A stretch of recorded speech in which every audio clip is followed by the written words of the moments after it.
دوسرا موقع ہے کوئی مسلمان آدمی مسلمان کو قتل کر دے، یہ بھی شیطان کی خوشی کا موقع ہوتا ہے، بڑا خوش ہوتا ہے، اس لیے کہ گناہوں میں سے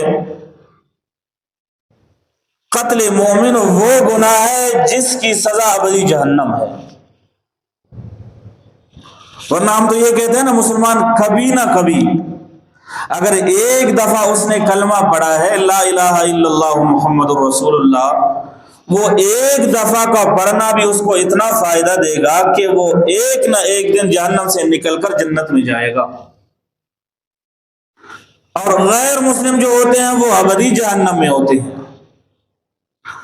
مگر جو آدمی مسلمان کا قاتل ہوگا، بے شک اس نے موبائل کے لیے قتل کیا ہے، موٹر سائیکل کے لیے اور گاڑی کے لیے قتل کیا ہے، کسی بھی معاملہ میں قتل کیا ہے، مگر قاتل ہے وہ کسی مسلمان کا۔ من قتل مؤمنا متعمدا فجزاؤہ جہنم،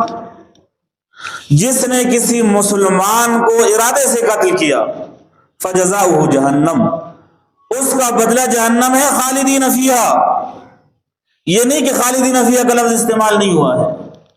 ہمیشہ ہمیشہ کے لیے وہ جہنم میں رہے گا۔ من قتل مؤمنا متعمدا فجزاؤہ جہنم خالدا فیہا وغضب اللہ علیہ، جہنم میں رہے گا اور اللہ کی غضب اس پر ہو۔ اعد اللہ لہم عذابا عظیما، ایسے لوگوں کے لیے اللہ تبارک و تعالی نے بڑا عذاب تیار کر رکھا ہے۔